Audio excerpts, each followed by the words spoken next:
Hello, everyone. Welcome to Thriving Women Shine, the podcast. I'm your host, Leslie Joy, and we have in the building producer Layla J. Hello, Layla J. Hey, stars! We have an amazing show for you today, and sitting in our guest chair is Tonie Quick of Be Social Adult Day Center. Tonie came to Atlanta in 1987 from Los Angeles, California as a teenager. Some may have labeled her a troubled teenager, specifically her mother. She was always opinionated and free-willed, which in those days were synonymous for trouble. With this in mind, being an entrepreneur was always a perfect fit for her. Opening an adult day center has been a labor of love that she didn't even know she wanted. The initial interest was to take in adults with disabilities who needed care. This segment of our population is dear and near to her heart because of having a daughter with a developmental disability. Going through that process, she became very discouraged. The system in place was so bombarded with red tape. Just as she was about to give up all hopes of starting the center, she was introduced to the idea of an adult day center, and Be Social Adult Day Center was formed, and she has not looked back since. She's a wife and a mother of 6, 4 of the children that she birthed, and 2 she married, but they are all her babies. Her husband, Stephen, is also an entrepreneur. He has his own lawn care business and supplements during the off-season by driving for Uber. They both love the idea of being able to design their schedule to their liking. Audience, meet Tonie Quick.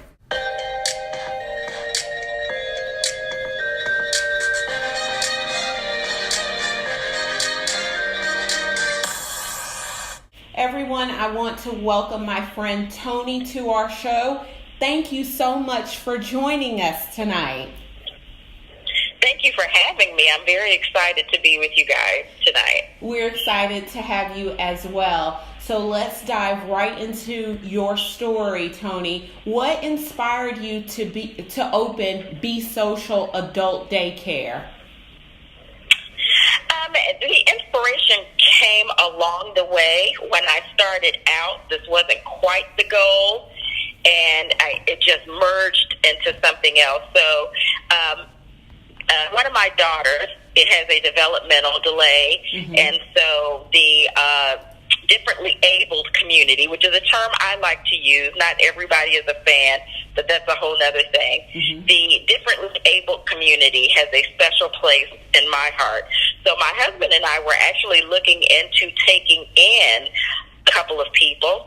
That process was tedious. It was clogged with an unbelievable amount of red tape. It was so extremely annoying. So we were actually about to give up.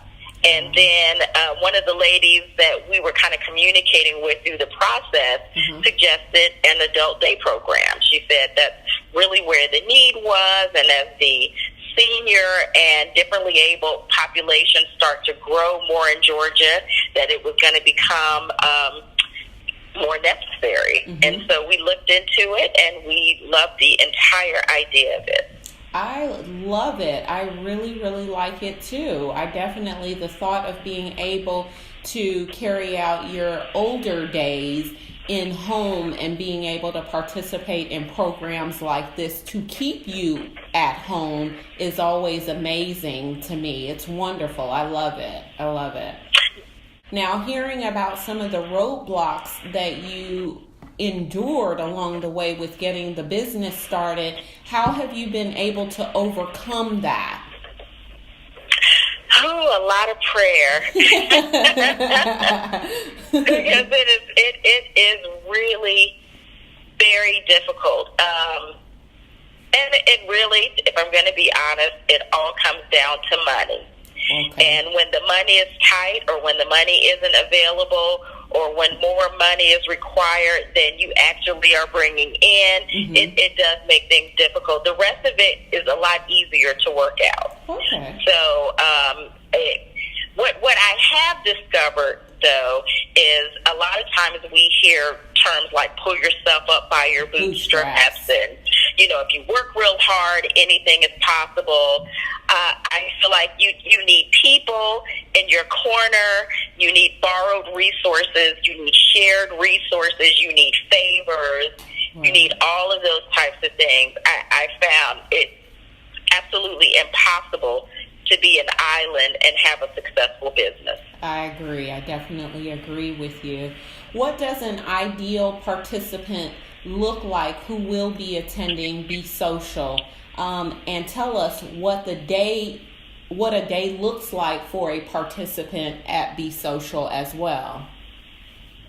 Okay, so basically what it is, well, first of all, let me start this way. There are two types of adult daycare. I personally don't like the term adult daycare, so I call ours an adult day program. Ooh, Again, because I don't want to belittle these adults that we are serving, and I don't want to make them feel like children, so I use the term either center or program instead of daycare. Gotcha.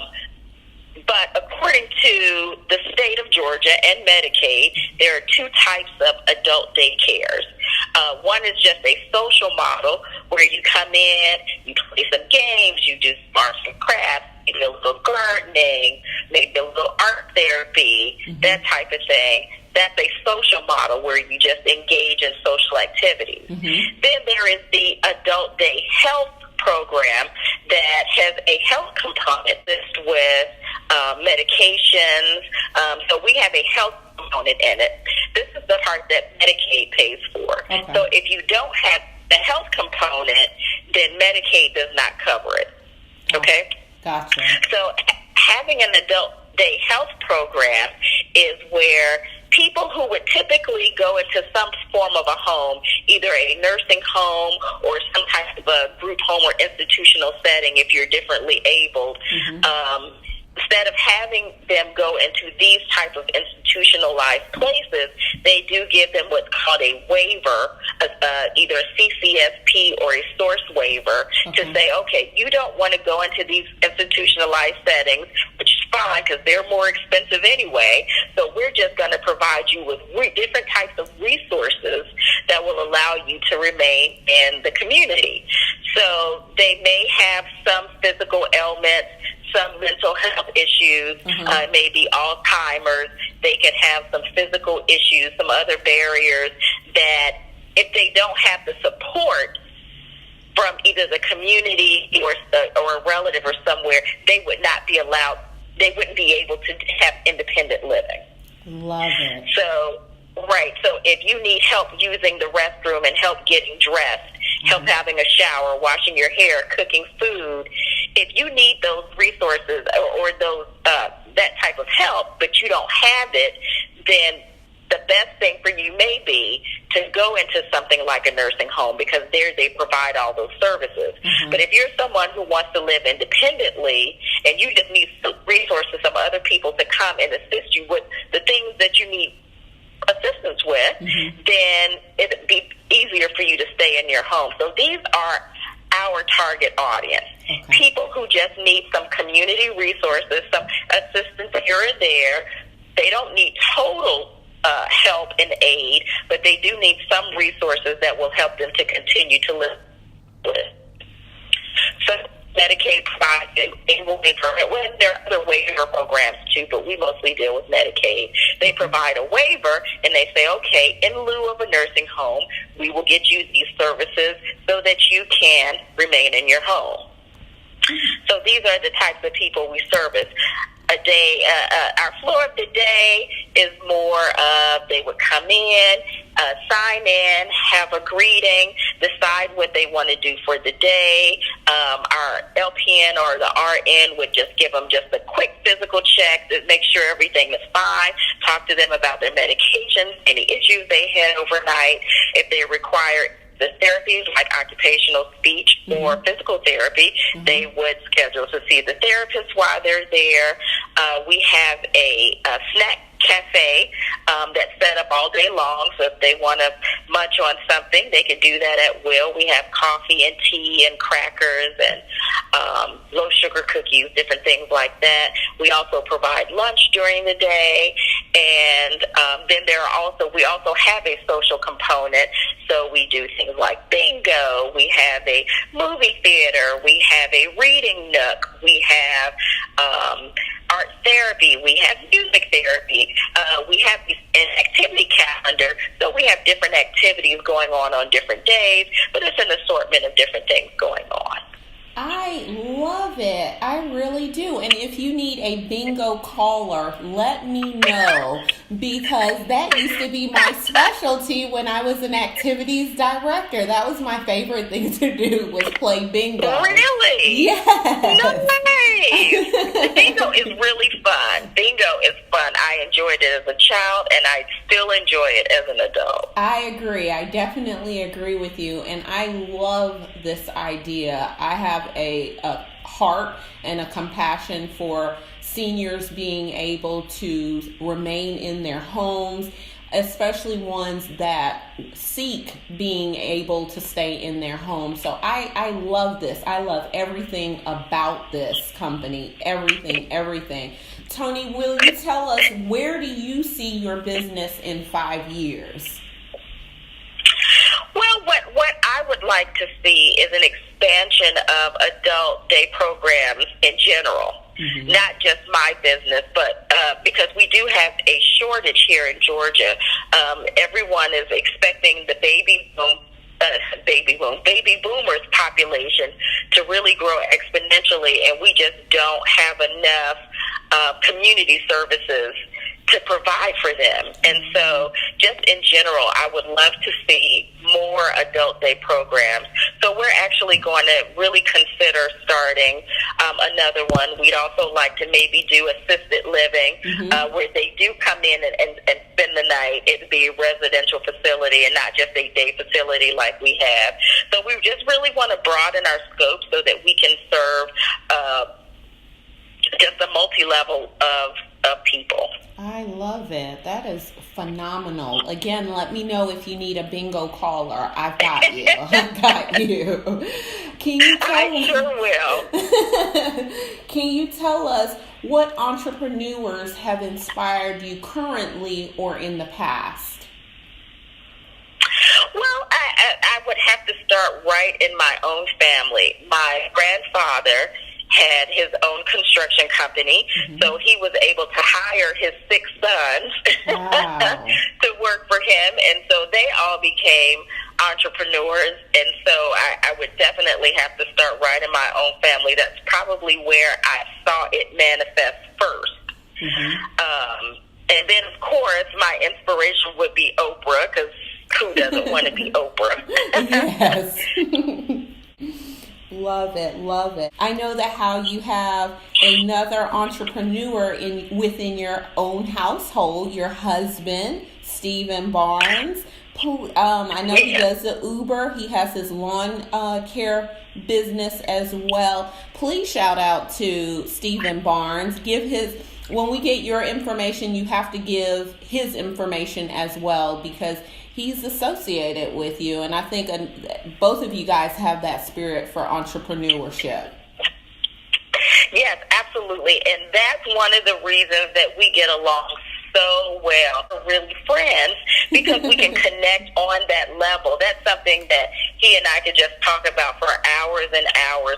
Business, when business isn't going right. Sometimes other people, if they're not engaged in it with you, they don't necessarily want to hear about it 20 out of the 24 hours a day, right? But if you have someone who has a passion for the same thing, then you could constantly go back and forth and bounce ideas off of each other.